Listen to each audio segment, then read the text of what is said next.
एक गांव की छोटी सी कहानी, घर के अंदर की कहानी, 100 शब्दों में। एक गांव में रामू नाम का किसान अपनी पत्नी सीता और 2 बच्चों के साथ रहता था। उनका छोटा सा कच्चा घर था, लेकिन उसमें बहुत प्यार और सादगी थी। हर सुबह सीता चूल्हे पर खाना बनाती, बच्चे किताबों में मन लगाते और रामू खेतों की तैयारी में जुट जाता। शाम को सब मिलकर एक चटाई पर बैठकर खाना खाते, हंसी मजाक करते और कहानियां सुनते। बरसात के दिनों में जब बाहर कीचड़ होता, तब घर के अंदर ही बच्चे खेलते और सीता उन्हें पुरानी किस्से सुनाती।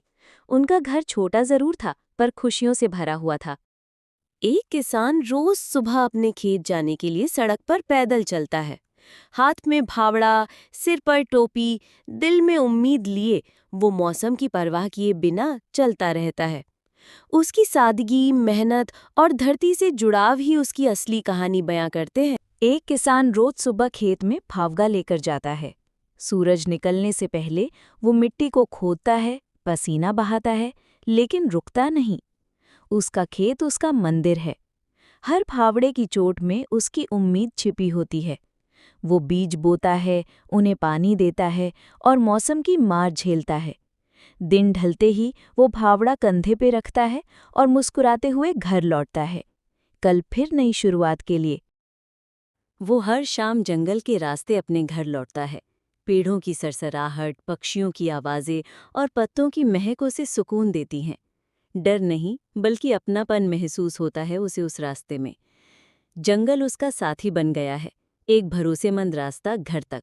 वो किसान अपने घर में बैठा कुछ सोच रहा था। खेतों में काम करते करते अब उम्र ढल चुकी थी। मौसम खराब था और फसल ठीक से नहीं हुई थी। उसे चिंता थी कि परिवार का पेट कैसे पालेगा। तभी उसके बेटे ने कहा, पिताजी, हम जैविक खेती करें। किसान मुस्कुराया। उम्मीद की किरण फिर चमकी। अगले दिन से उन्होंने नई तकनीक से खेती शुरू की और मेहनत रंग लाई। परिवार फिर से खुशहाल हो गया। अगले दिन वो जंगल के रास्ते जाता हुआ कुछ गहराई से सोच रहा था। चारों ओर सन्नाटा था, बस पक्षियों की चहचहाहट सुनाई दे रही थी। अचानक झाड़ियों में कुछ सरसराहट हुई। वो ठिठक गया, दिल की धड़कन तेज हो गई। तभी एक छोटा खरगोश निकल आया। उसकी सांसें सामान्य हुई और वो मुस्कुरा दिया। उसने सोचा, डर तो मन का भ्रम है, और फिर वो आत्मविश्वास के साथ आगे बढ़ गया, नए अनुभवों की खोज में। वो सुबह सुबह उठकर अपने धान के खेत की ओर चल पड़ता है। धूप धीरे धीरे खेतों पर बिखर रही होती है। खेत देखकर उसके चेहरे पर सुकून छा जाता है। हवा में मिट्टी और धान की भीनी खुशबू होती है। वो मुस्कुराकर कहता है, यही तो मेरी असली दुनिया है। मेहनत की हर बूंद अब हरेपन में बदल रही थी। उसकी आंखों में उम्मीद थी और दिल में गर्व। यही तो किसान की असली कहानी है।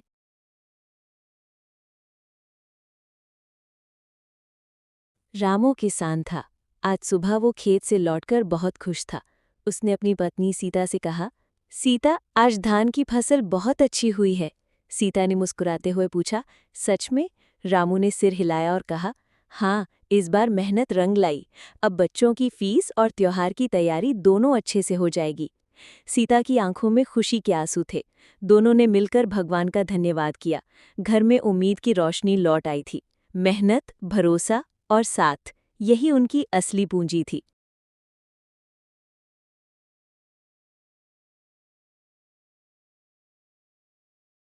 अगले दिन सुबह रामू अपने धान के खेत को देखने के लिए निकलता है। सूरज की पहली किरण के साथ वो खेत पहुंचता है। वहां पहुंचकर देखता है कि रात की बारिश से खेत लहलहा उठा है। धान के पौधे हरियाली से झूम रहे हैं। रामू के चेहरे पर मुस्कान आ जाती है। वो मिट्टी को छूकर उसकी खुशबू महसूस करता है। उसकी मेहनत रंग लाने लगी है। अब उसे अच्छी फसल की उम्मीद है। संतोष के साथ वो भगवान को धन्यवाद देता है और वापस घर लौटता है। उसने पूरे साल मेहनत से खेत में काम किया। मौसम भी साथ देता रहा। आखिरकार फसल पक गई। सुगंध से खेत महक उठे। बाजार में फसल की अच्छी कीमत मिली। वो बहुत धन कमाता है। उस पैसे से वो अपने सपनों का घर खरीदता है, लाल छत वाला, चारों ओर बगीचा। अब वो हर शाम अपने आंगन में बैठकर संतोष से मुस्कुराता है। मेहनत और धैर्य ने आखिरकार उसे वो खुशी दी जिसकी उसे तलाश थी।